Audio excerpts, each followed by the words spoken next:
نوشاباد از مناطق باستانی و تاریخی شمال اصفهان است. شهر تاریخی نوشاباد در فاصله 7 کیلومتری از شهر کاشان و 3 کیلومتری از شهر آران و بیدکل واقع شده است. این شهر به عنوان یکی از پایتخت‌های ساسانیان در دوره انوشیروان شناخته می‌شود.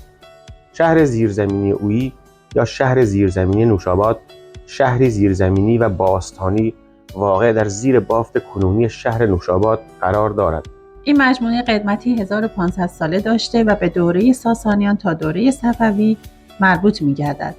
این شهر دارای 31 هکتار بافت تاریخی و دارای 35 اثر تاریخی ثبت شده میباشد که شاخص‌ترین آن شهر زیرزمینی میباشد. این اثر در تاریخ 8 مرداد 1385 با شماره ثبت 15816 به عنوان یکی از آثار ملی ایران به ثبت رسیده است.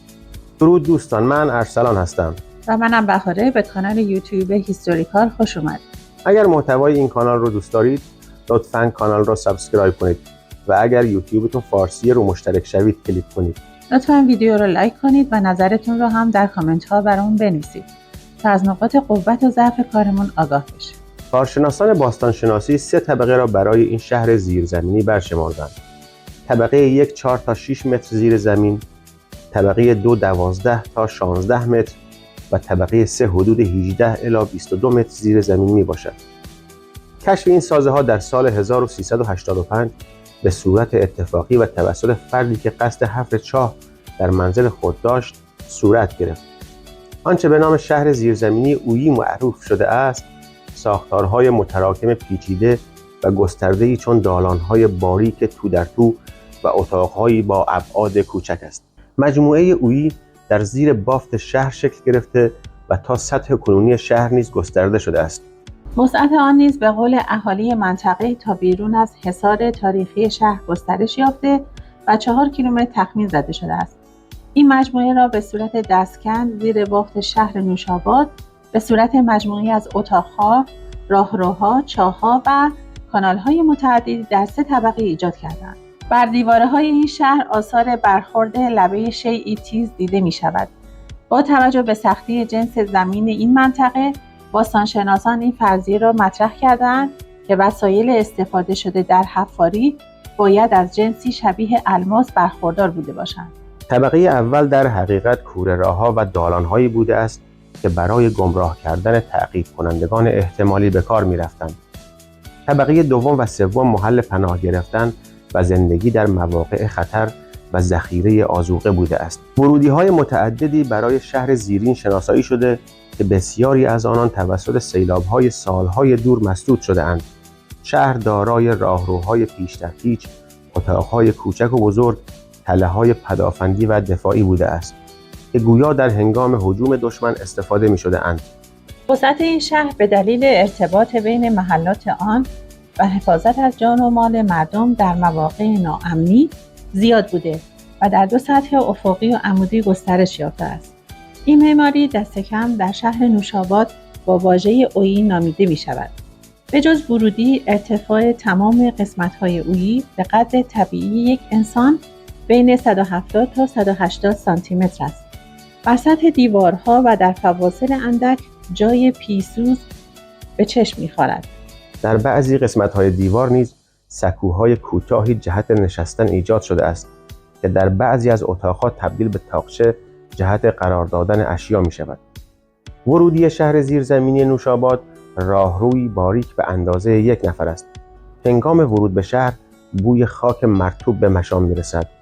دالان‌های تنگ با ارتفاعی کمتر از 1 انسان ایستاده فرد را به بخش‌های داخلی شهر می‌رساند.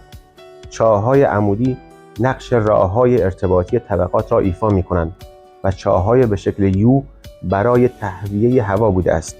از خانه‌های مردم و مراکز اجتماعی چون حمام، مسجد و قلعه کنار شهر به اینجا راه داشته است. فضاهای در نظر گرفته شده برای شهر در حد فضاهای ضروری است و سیستم تهویه آن بر اساس اختلاف فشار هوا با سطح زمین کار می‌کند که گردش و تصفیه هوا برای تنفس در آن را امکان پذیر می‌سازد. حجره‌های کوچک به ابعاد 2 متر در 2 متر، سرویس‌های بهداشتی ابتدایی، فضاهای پناهگاهی، تونل‌های ارتباطی، و تهویه هوا و چاه‌های آب از جمله فضاهای این شهر زیرزمینی است. عمده کارشناسان هسته اولیه شهر را متعلق به دوره ساسانی می‌دانند. با این حال آنچه مشخص است شهر زیرزمینی نوشاباد در دوره‌های مختلفی محل سکونت اقوام و مردم بوده است. گفته می‌شود که در زمان حملات مغول از این شهر برای امنیت مردمان استفاده می‌شده. بسیاری از جزئیات شهر در اثر سیلاب و گذشت زمان از بین رفته، ولی سفالینه‌هایی پیدا شده که به 1800 سال پیش و به عصر ساسانیان برمیگردد. همچنین آثاری از دوره صفویه تا عصر قاجار نیز در اینجا به چشم می‌خورد. اگر محتوای این کانال را دوست داشتید و تا به حال کانال رو سابسکرایب نکردید، لطفاً کانال را سابسکرایب کنید. لایک و کامنت هم یادتون نره. سپاسگزاریم از راهنمای عزیز شهر زیرزمینی نوشاباد که اطلاعات کامل و جامعی را در مورد این اثر شگفت و تاریخی در اختیار ما قرار دادند. بقیه ویدیو را از اطلاعات مفید و کاربردی راهنمای کاربلد و صبور شهر زیرزمینی اویی استفاده می‌کنیم. نظر باستانشناس برمیگرده به 1400 سال پیش، یعنی اواخر دوره ساسانی. ما می‌دونیم که در گذشته حمله به ایران زیاد می‌شد و شمردن 1250 بار به ایران حمله شد. حالا اضافه بر اون نادرگیری‌های داخلی هم که اتفاق می‌افتاده، حتما به شهر ما هم حمله می‌شد. ولی همین که وارد شهر شدید دیدید ما کوه، جنگل یا دره‌ای نداریم که بخوام توی جنگ به عنوان یک وسیله دفاعی طبیعی ازش استفاده کنیم. مردم اومدن زیر خونه‌هاشون کندن، یک فضای به عنوان پناهگاه ایجاد کردن و راه ورودیش هم از این طریقی که ما اومدیم نبود. هر خونه‌ای برای خودش یک راه ورودی مخفی داشت. کف زیرزمین، کف استبل یا زیر تنورها یک چاهی باز کرده بودن، به اینجا وصل کرده بودن. هر موقع که جنگ شده کافی بوده به هم دیگه خبر بدن تا بیان اینجا توی قسمت‌های مختلف بریم. این 20 متر رو خودمون کندیم، از اون پله‌های آبنبار استفاده کردیم که برسیم به این فضای رنگین. از اینجا به بعد دیگه بازدید اصلی شروع میشه. تا الان فضاهایی که به دست اومده نشون میده اینجا 4 کیلومتر مربع باشه در 3 طبقه. ولی این طبقات آپارتمانی نیست که روی همدیگه قرار گرفته باشه، مثل رونه‌های بوچه‌ها توی سطح‌های مختلف. ما الان اینجا این طبقه -2 12 متر تا سطح زمین فاصله و این پایین میشه طبقه -3 اون رو حدوداً 18 تا 23 متر. این جایی که اینجا هست این دو طبقه رو به هم وصل می‌کنه ولی مستقیم زده نشده، به صورت حرف لام فارسی کنه و با استفاده از جای پاهایی که کنار دیوار چاه هست میتونستن برن پایین، یه مسیر حاضر رو طی کنن و از جای دیگه بیان بالا و ارتباط بین دو تا طبقه برقرار بشه. کار کرده دیگه‌اش حالت تهویه هوا یا همون ارتباط حالت اکسیژن جابجا کردن و این چیز. چون عمق 23 متریه حتما افرادی که اونجا بودن نیاز به هوا هم داشتن. ما یه قانون داریم توی فیزیک به اسم آقای پاسکال. ایشون میگه وقتی اختلاف ارتفاع بین دو تا فضا باشه حتما اختلاف فشار هوا هم به وجود میاد. این بالا گردش هوا هست ولی این پایین نیست، صفر. این خودش یه حالت مکش ایجاد میکنه و از اون قسمت بالایی به سمت خودش میاره و اینجوری جریان هوا بوده و کسی مشکل تنفسی نداشت. این آقای پاسکال که ما توضیح دادیم فقط 500 سال پیش توی فرانسه به دنیا اومد، ولی ما گفتیم قدمت اینجا 1400 تا 1500 سال داره. این است. تا اینجا سوال هست؟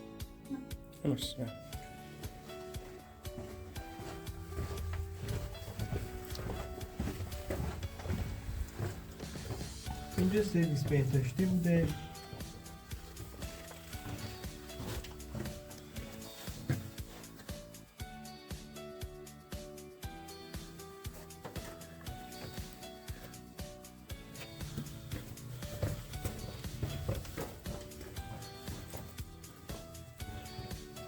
این دو تا اتاقی که اینجا می‌بینی به اضافه این اتاقا همین جایی هست که خانواده‌ها میتونستن داخلش بمونن، اقامت، اسکان یا هر چی که اسمش رو بذاریم. و چون اینجا تاریک بوده وسیله روشناییشون چراغ پیرسوزه. چربی حیوانی رو با نمک و دیگه قاطی می‌کردن، یک روغنی ازش تهیه می‌شده، داخل ظرف‌های سفالی می‌ریختن و توی همچین تاقچه‌های و سوراخ‌هایی که روی دیوار هست میتونستن قرار بدن و استفاده. جنس سقف، کف، دیوارها هر جور که می‌بینید از خاک روسه. خاصیتش اینه که رطوبت رو خودش جذب کنه، چسبندگیش بیشتر میشه و امکان ریزشش نیست. حالت ملاط نداره که دیوار کشیده شده باشه. دست کردن و ما به عنوان بزرگترین معماری دستگاه توی ایران اینجا رو میشناسیم. به نظر باستانشناسا، بعضی باستانشناسا اتاق مشورته و حتی اون سکویی که هست اونجا رو به عنوان محل نشستن بزرگ رئیس میشناسن. ولی چون کتیبه یا نوشته اینجا پیدا نشده، بعضی اینو قبول ندارن، میگن یک اتاق معمولی بزرگه با چند تا ورودی. یکی که ازش اومدیم، یکی انتهای اتاق به صورت چاهه که بازم ما رو میرسونه به طبقه -3 و مثل دوری روباه اینجا انواع ورودی و خروجی رو داشته. جایی هم که سمت چپ من هست شبیه یکی از اون حالتهای ورودی قدیمی پیداست، یعنی اون سرش به خونه بوده و این سرش هم به اینجا به جایگاه‌های کنار دیوار و اندازه ورودی اینها قشنگ مشخص. مهمترین چیزی که در مورد این فضاهای زیرزمینی هست اینه که مردمی که اینجا رو کندن فکر اینم کردن که اگه اینجا رو رفت یا اگه دشمن اینجا رو پیدا کرد چرا مقابله باهاشون توی اینجا داشته باشه. به خاطر همین اگه بلندتر داشتین راهروها یا راههای ورودی تنگ و باریکه. به این صورت اگه دشمن بیاد داخل امکان حمله دست جمعی نداره، مجبور تک تک بیاد. اینجوری از سرعت جنگیشون گرفته میشه. یا اگه سخت کوتاهه دلیل کوتاه بودن اونها نیست، با این کار نذاشتن سلاح بیارن داخل یا اگه آوردن خوب ازش استفاده نکنن. به این میگن پدافند غیرعمومی، همونجور خودشون رو حفظ میکردن، همونتونستن به عنوان یه جزء موسیقی. سپاس از همراهیتون که تا پایان ویدیو با ما همراه بودید. اگر محتوای کانال رو پسندیدید لطفاً کانال را سابسکرایب کنید. لطفاً ویدیو را لایک کنید و نظرتون رو هم در کامنت ها برامون بنویسید تا از نقاط قوت و ضعف کارمون آگاه بشیم. حمایت شما انگیزه ما رو چند برابر میکنه تا ویدیوهای بهتری را از نظر کیفی و کمی براتون آماده کنیم و به اشتراک بذاریم. بهروزگار و شادکام باشید. تا ویدیو بعدی.